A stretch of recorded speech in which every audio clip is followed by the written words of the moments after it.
El mundo desde el aire.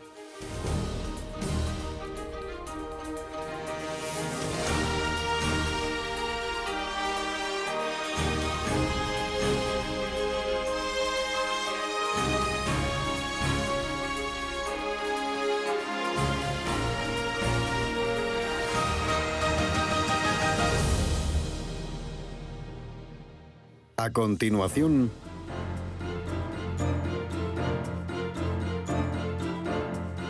Portugal.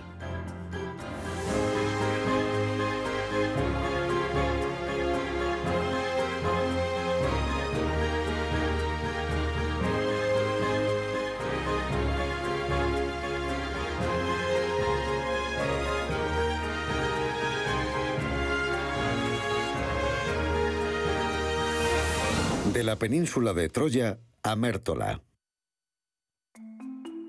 Nuestro viaje a lo largo de la costa suroeste de Portugal comienza en la península de Troya.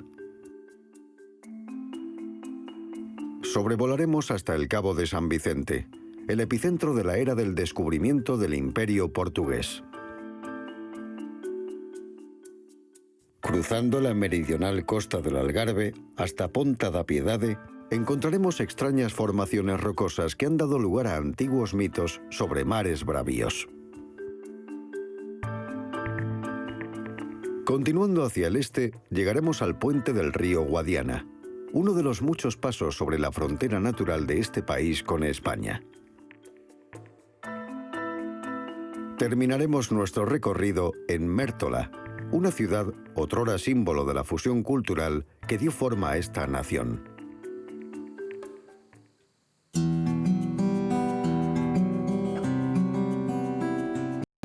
La península de Troya se extiende 25 kilómetros desde el estuario del río Sado. No solo es un floreciente paraíso de la flora y la fauna marina, también es uno de los lugares mejor conservados de la actividad romana en Portugal. Restos de fábricas pesqueras y salinas, baños termales y cementerios antiguos son testamento de una potente influencia clásica. El característico aroma de lavanda silvestre se extiende por toda la península, y los delfines de nariz de botella, frecuentando las playas, han convertido a la península en un destino turístico de creciente popularidad. Recorriendo la costa hacia el sur, el agreste paisaje tiene un abrupto final aquí, en la ciudad portuaria de Sines. Es sede de uno de los mayores complejos marítimo-industriales de Portugal. Hoy, la economía de la ciudad se basa principalmente en industrias energéticas como las refinerías de petróleo. El puerto es hogar de una terminal de buques de carga que transportan estos enormes tanques de gas. A lo largo de los siglos, Sines ha sido un puerto importante. Los romanos establecieron una enorme industria de salazón de pescado y posteriormente su estratégica ubicación y abundantes bancos de pescado trajeron riqueza a la ciudad. En 1460 nació aquí el explorador Vasco de Gama durante la gran era del descubrimiento. Comandó los barcos que partieron por primera vez hacia el extremo meridional de África y desde allí a la India. Al sur de la ciudad se encuentra la refinería, establecida en la confluencia de las rutas comerciales internacionales del oro y el petróleo.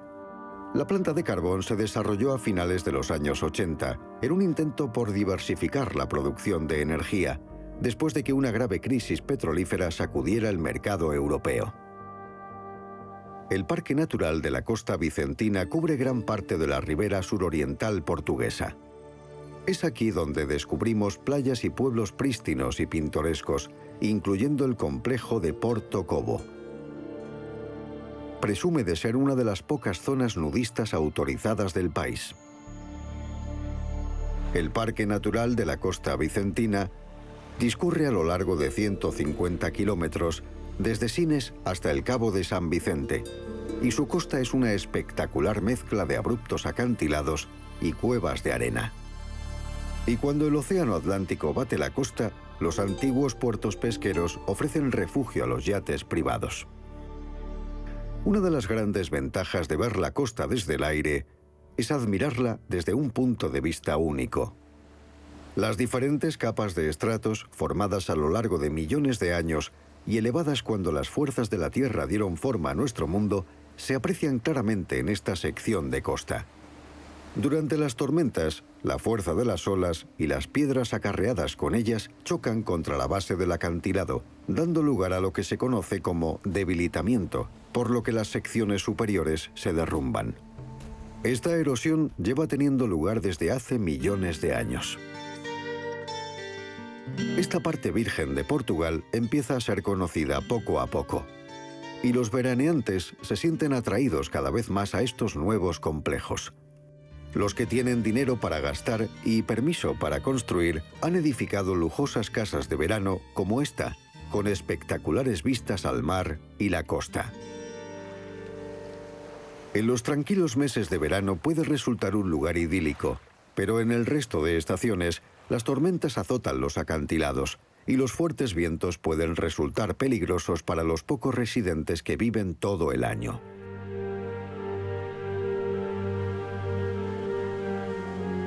Unos traicioneros arrecifes esperan listos para hundir cualquier barco en dificultades que se aproxime a la costa.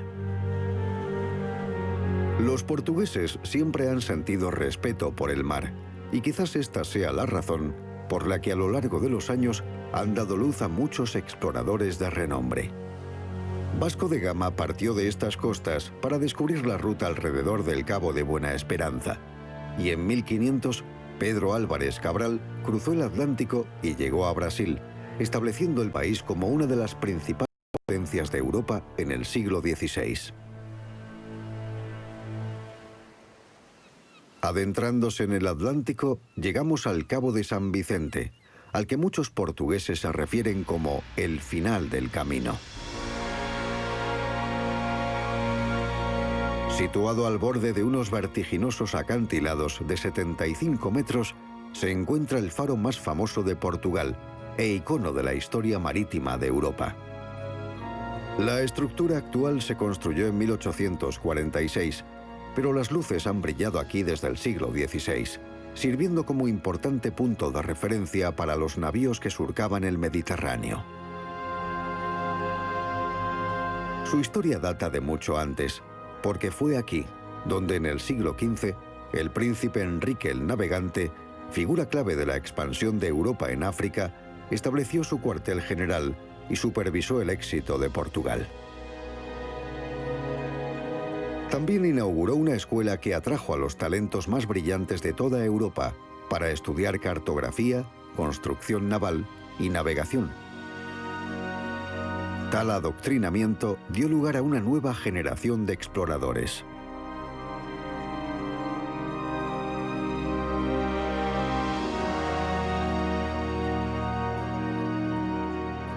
Hoy, el faro coronado de rojo ayuda a los barcos que cruzan una de las líneas marítimas más concurridas del mundo.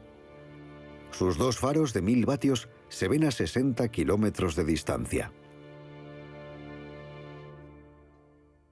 Históricamente, la importancia estratégica del cabo significó estar permanentemente bajo amenaza. En el siglo XV, Enrique el Navegante ordenó la construcción de la fortaleza de Sagres para proteger los intereses de Portugal. También protegía los barcos en la bahía mientras esperaban que pasara el mal tiempo antes de rodear el Cabo de San Vicente. Sin embargo, esto no disminuyó los ataques. En 1587, el famoso vicealmirante inglés Sir Francis Drake saqueó la fortaleza y los edificios colindantes. En los siglos posteriores, el Cabo fue testigo de grandes batallas navales entre las grandes potencias europeas. Pero irónicamente fue el devastador terremoto del siglo XVIII el que redujo la fortaleza a escombros. Fue restaurado a mediados del siglo XX, como recuerdo del pasado militar de Portugal. Rodeando el cabo, llegamos a la costa meridional de Portugal, el Algarve, en la actualidad una de las zonas turísticas más populares de Europa. La palabra Algarve se remonta a cuando los moros invadieron y ocuparon gran parte de la mitad meridional de la península ibérica, ya que en árabe significa el oeste. Los invasores modernos son más pacíficos y casas de todos los tamaños y formas ocupan lugares prominentes a lo largo de la costa.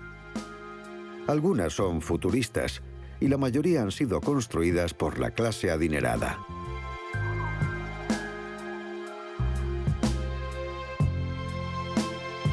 No hay ciudad que tipifique más el Algarve que Salema. Con la mitad de la población formada por esforzados pescadores, la otra mitad son turistas que disfrutan ociosamente del sol.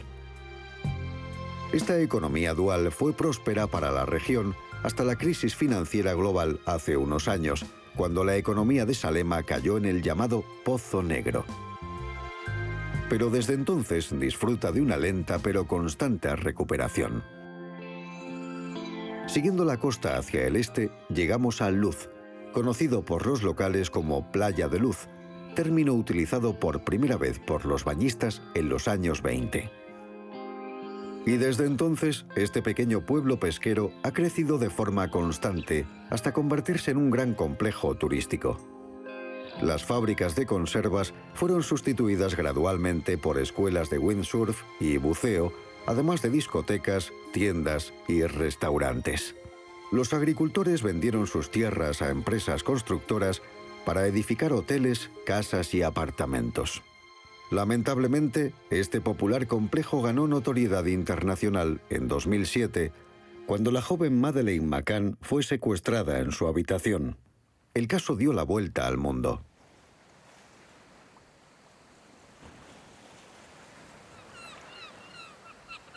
Un breve trayecto a lo largo de esos imponentes acantilados nos lleva a la indiscutible belleza natural de esta costa y a uno de los enclaves más bellos de Portugal, las formaciones rocosas de Ponta da Piedade.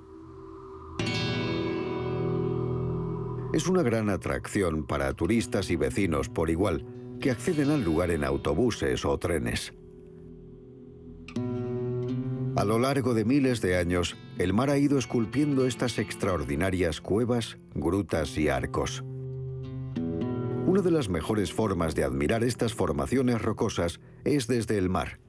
Los recorridos en barco exploran estas extrañas formaciones y, dependiendo del ángulo desde el que son vistas, pueden tomar el aspecto de animales o personas. Con los años todas han recibido un nombre: camello, esfinge, pareja besándose.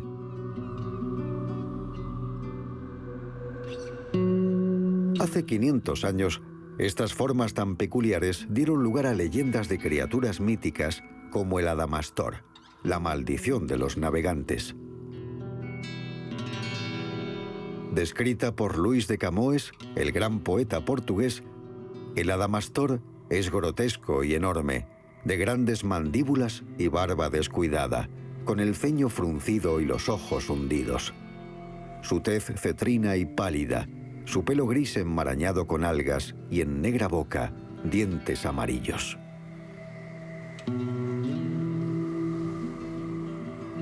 Esta antigua criatura mítica representaba los peligros a los que se enfrentaban los marineros portugueses cuando se aventuraban hacia nuevos destinos.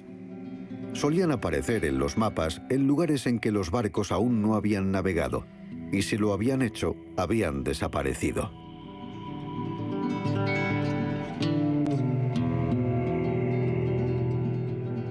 Hoy estas rocas pueden ser exploradas por jóvenes generaciones de aventureros, con la seguridad de ir a bordo de un barco turístico. Para los más atrevidos, los kayaks ofrecen una vista más cercana. Un habitante de estas rocas resulta menos temible: la rara paloma bravía, el ancestro de muchas variedades que encontramos hoy por toda Europa.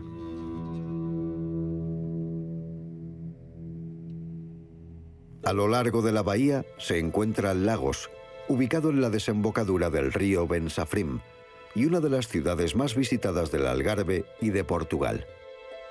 Fue aquí, en el siglo XV, donde Enrique el Navegante pasó la mayor parte de su vida coordinando expediciones por la costa africana.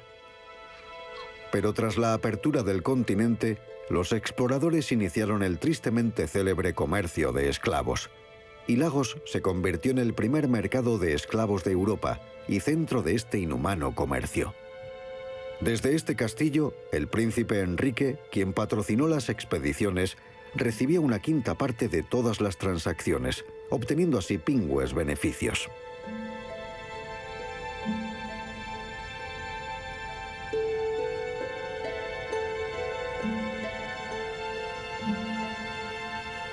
Hoy, la historia de Lagos es muy diferente, después de que una de las webs de viajes más famosas la haya calificado como el mejor sitio para visitar, junto a otros nuevos destinos.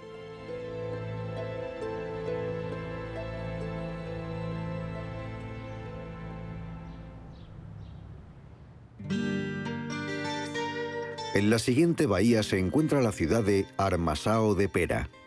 La mayor parte de su costa ha presenciado una explosión de pequeños pueblos reconvertidos en modernos complejos vacacionales. Gran parte de su encanto ha quedado enterrado bajo capas de cemento conforme se han edificado más y más hoteles.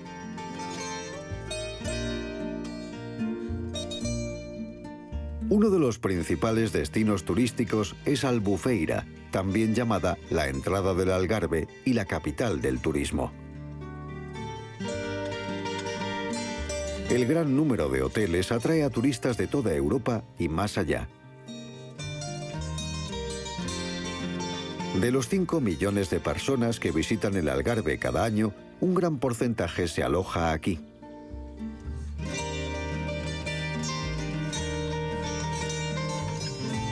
El Algarve ofrece 3.000 horas de sol al año, por lo que no solo es un popular destino vacacional, sino que también fomenta la compra de viviendas.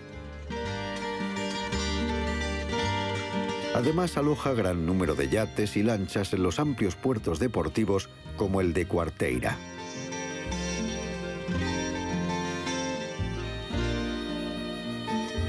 La zona se ha convertido en un lugar popular para vivir todo el año, con sus fantásticas playas, excelentes instalaciones deportivas, buenos restaurantes y clubes nocturnos.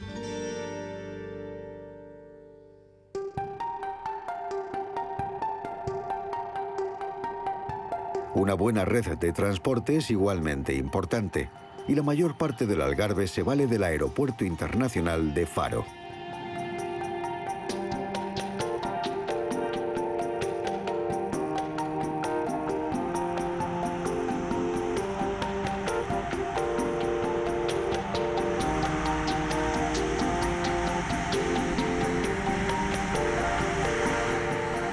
El aeropuerto tiene un tránsito de 6 millones de pasajeros al año. Más de 30 aerolíneas europeas usan el aeropuerto, estando a la cabeza los veraneantes ingleses procedentes de Inglaterra, Escocia e Irlanda del Norte. El aeropuerto se inauguró en 1966 y desde entonces ha sufrido 2 grandes actualizaciones, con una nueva terminal de pasajeros en 1989 que se amplió de nuevo en 2001. Para afrontar la creciente demanda del tráfico, mientras el Algarve gana popularidad, las pistas e infraestructuras del aeropuerto serán mejoradas aún más para llegar a alcanzar los 8 millones de pasajeros. Recientemente elegido como una de las 7 maravillas de Portugal, el Parque Natural Ría Formosa es una singular laguna costera que cambia constantemente debido al continuo movimiento de los vientos, las corrientes marinas y las mareas. Se extiende a lo largo de 18.000 hectáreas y es un paraíso para los observadores de aves, ya que es una importante escala en la ruta migratoria entre Europa y África.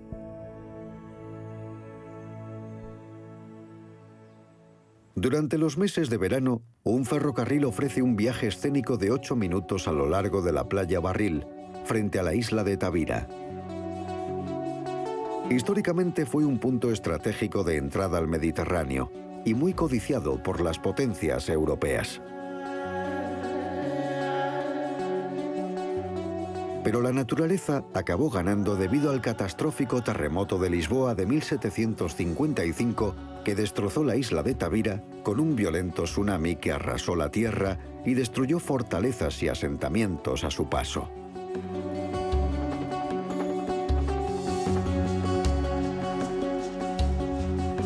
Con 15 kilómetros de longitud y solo 150 metros de ancho en algunos puntos, la isla es hoy un popular destino alternativo, donde el naturismo es practicado libremente.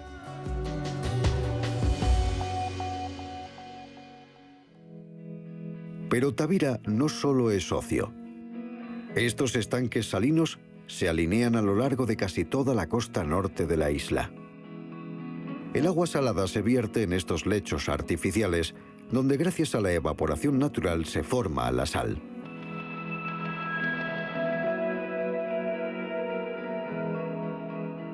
La industria es muy valorada por los conservacionistas, ya que crea un entorno beneficioso para la vida marina y para aves en peligro de extinción.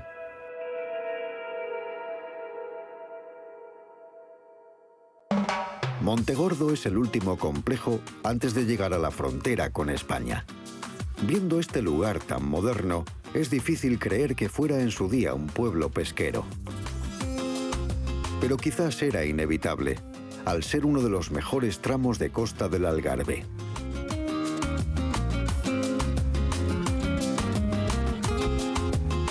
De Montegordo a la frontera solo hay unos pocos kilómetros.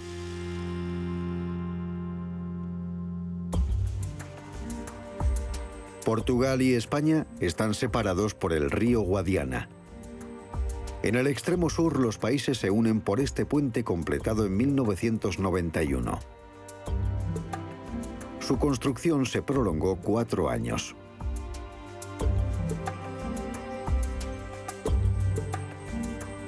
La mayor parte del puente está ubicado en Portugal, descansando el pilar más oriental en una isla artificial dentro de territorio español.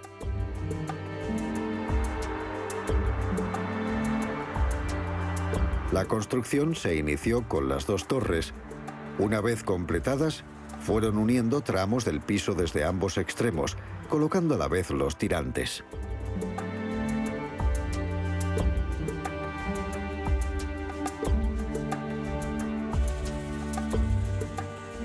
La carretera, con 4 carriles de tráfico, se eleva 20 metros sobre el agua del río, lo que permite la navegación de barcos de gran calado.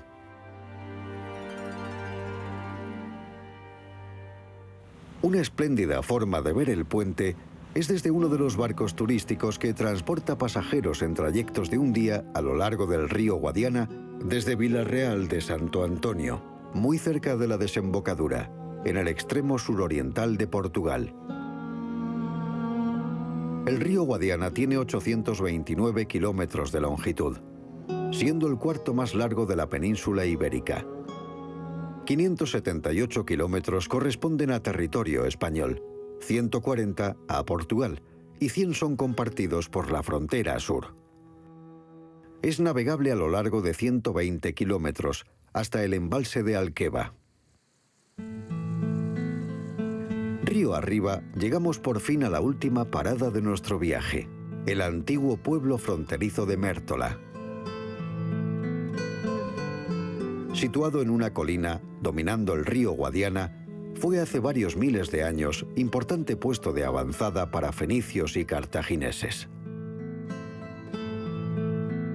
Mértola prosperó como puerto comercial, gracias al transporte de mercancías y metales preciosos por el río. El emperador romano Augusto elevó la ciudad a la categoría de municipium, lo que desembocó en la construcción de murallas fortificadas siglos después por los musulmanes.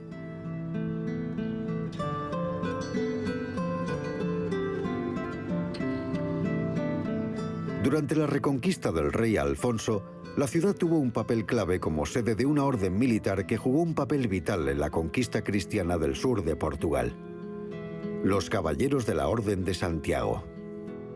Mértola conserva muchos restos de esta fusión de culturas, incluyendo el castillo, iniciado por los musulmanes y finalizado por los cristianos a principios del siglo XIV.